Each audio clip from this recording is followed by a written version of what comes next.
నమస్తే నమస్తే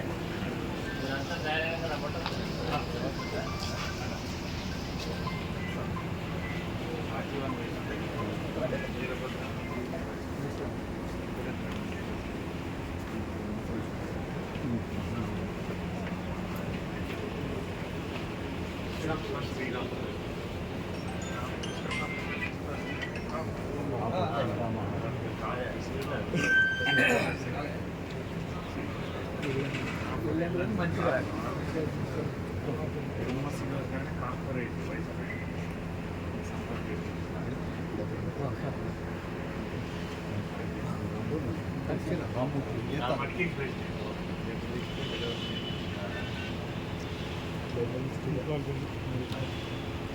శంకర్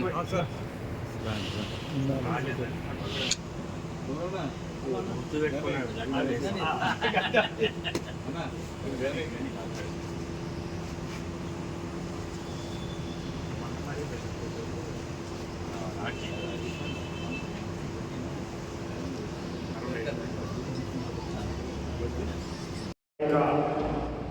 అనుమతితో మరి వెంటనే అడగగానే ఈ హాల్ కూడా మనకు కేటాయించినటువంటి సందర్భంలో వారికి ధన్యవాదాలు నమస్కారాలు తెలియజేస్తూ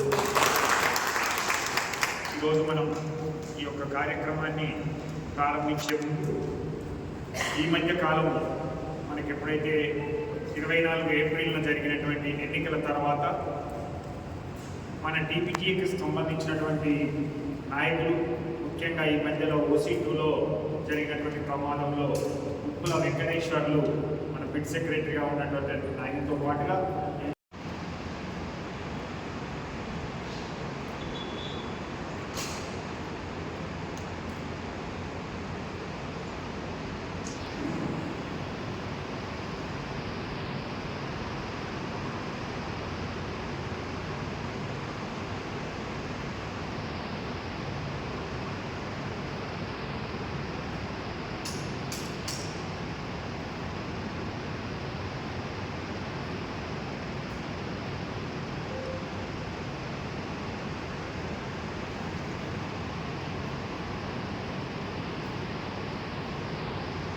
తెలంగాణకి ఉపయోగించవచ్చు.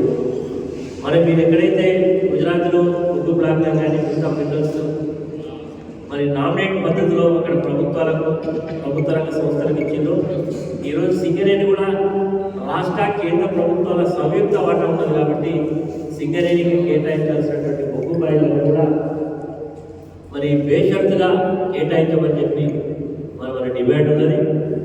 తప్పకుండా ప్రభుత్వం యొక్క మెడలు వచ్చైనా దాన్ని సాధించాల్సిన అవసరం ఉందని కూడా మనం ఈ సందర్భంగా గుర్తు చేయాలి. కార్మికులు సందర్భంగా తెలియజేస్తూ ఏది ఏమైనా మనం ఎన్నో సాధించుకున్నాం. ఇంకా కార్మికుల పక్షాన అనేక సందర్భాల్లో నిలబడ్డాం, భవిష్యత్తులో కూడా నిలబడతాం. నిజమైన కార్మికుల యొక్క హక్కులను పరిరక్షించడంలో తెలంగాణ బొగ్గుగని కార్మిక సంఘం, భారత రాష్ట్ర సమితి తప్పకుండా నిలబడుతుంది. ప్రజలకు కూడా వాస్తవాలన్నీ కూడా ఇప్పుడు అర్థం చేసుకుంటా ఉన్నారు. కాబట్టి ఈ క్లిష్ట సమయంలో మనందరం కూడా మరి యూనియన్ అండగా నిలబడదాం, కార్మికుల పక్షాన పోరాడదామని చెప్పి సందర్భంగా తెలియజేస్తూ నేను భూపాలపల్లి పూర్వ శాసనసభ్యుడిగా ఒకటి మాట్లాడుతాను. ఎక్కడ ఏ కార్మికుడికి ఇబ్బంది వచ్చినా అధికారంలో ఉన్నప్పుడు కానీ ఇప్పుడు అధికారంలో లేకుండా కానీ ఎప్పుడు ఎవరు ఒక చిన్న ఫోన్ చేసినా కానీ మీ పక్షాన ఉంటాం, మీకు అండగా ఉంటాం. మీ యూనియన్ బలోపేతం పూర్తి సహాయ సంఘం అందించడంలో కానీ తప్పకుండా ఉంటామని సందర్భంగా తెలియజేస్తూ మరి మీరు ఈ యొక్క కేంద్ర సమావేశాన్ని భూపాలపల్లిలో పెట్టుకున్నందుకు తప్పకుండా అభినందిస్తూ మరి ఇదే విధానాన్ని మనం భవిష్యత్తులో కొనసాగించి భవిష్యత్తులో జరగబోయేటువంటి ఏ ఎన్నిక జరిగినా మీరు పూర్తి సహాయ సహకారాలు ఒక రాజకీయ పార్టీగా బీఆర్ఎస్కి ఇవ్వమని విజ్ఞప్తి చేస్తూ కేసీఆర్ గారి నాయకత్వంలో తప్పకుండా ఈ రాష్ట్రం 10 ఏళ్లలో ఎంతో పురోగతిని సాధించింది. అన్ని రంగాలలో మరి దురదృష్టవశాత్తు ఈరోజు వచ్చినటువంటి ప్రభుత్వం యొక్క విధానాలు వాగ్దానాలు అనేకం వేసి ఎవరు నేర్చిపెట్టలేదు. ఎక్కడికి పోతే అక్కడ దాన్ని అడ్డం చేసి మాట్లాడి బొగ్గుబాయిలో కాడికి వస్తే కార్మికులకు అరచేతులు స్వర్గంతో పెట్టి రైతు దగ్గర పోతే రుణమాఫీ ఏకకాలంలో 2 లక్షల రుణమాఫీ చేస్తూ ఉంటాం. మీ అందరికీ ఇప్పటికీ చాలామంది వ్యవసాయ భూములు ఉన్నాయి. మీకు నాకు తెలిసింది మీకు రుణాలు మాఫీ అయినట్టు లేదు, రైతు బంధు కూడా పడతలేదు. రేపు కొత్త నిర్వచనం పెట్టాడు, ఉద్యోగాలు చేస్తారు బంద్, ఉద్యోగాలు చేస్తున్నారు రైతు బంధు ఏడట, రుణమాఫీ ఏడట. అంటే అప్పుడేమో అనేకంగా చెప్పాడు, ఇప్పుడేమో చర్చలు పెడతా ఉన్నాడు.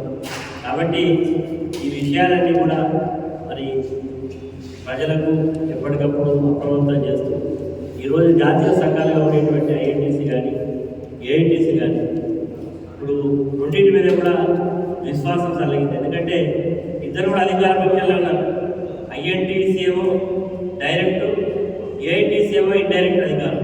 ఎందుకంటే పొద్దులు వేస్తే కూడా రేవంత్ రెడ్డికి గానా భజన చేస్తున్నారు ఈ సిపిఐ నాయకులు, ఏఐటీసీ నాయకులు. కాబట్టి కార్మికులు ఎప్పుడు కూడా ప్రతిపక్షం వైపే ఉంటారు. కాబట్టి మమ్మల్ని ప్రతిపక్షాలు కూర్చోబెట్టి, అధికార పక్షం ప్రతిపక్షాలు కూర్చోబెట్టిందంటే ప్రజలకు ఇన్ని చేసినా కూర్చోబెట్టినప్పుడు ఈరోజు ఏం చేయకుండా వాళ్ళు ఇట్లా అధికార పక్ష సంస్థలో మనం ప్రశ్నించాల్సిన అవసరం ఉందని సందర్భంగా తెలియజేస్తూ మరి మీ అందరికీ కూడా మరొకసారి హృదయపూర్వక ధన్యవాదాలు తెలియజేస్తూ తప్పకుండా రాబో రోజుల్లో ఈ యూనియన్ బలోపేతానికి తప్పకుండా పనిచేస్తాం. చివరిగా మన యూనియన్కు అధ్యక్షురాలుగా గౌరవ అధ్యక్షురాలుగా ఉండేటువంటి కవిత గారి మీద కేసీఆర్ గారిని కంట్రోల్ చేయడం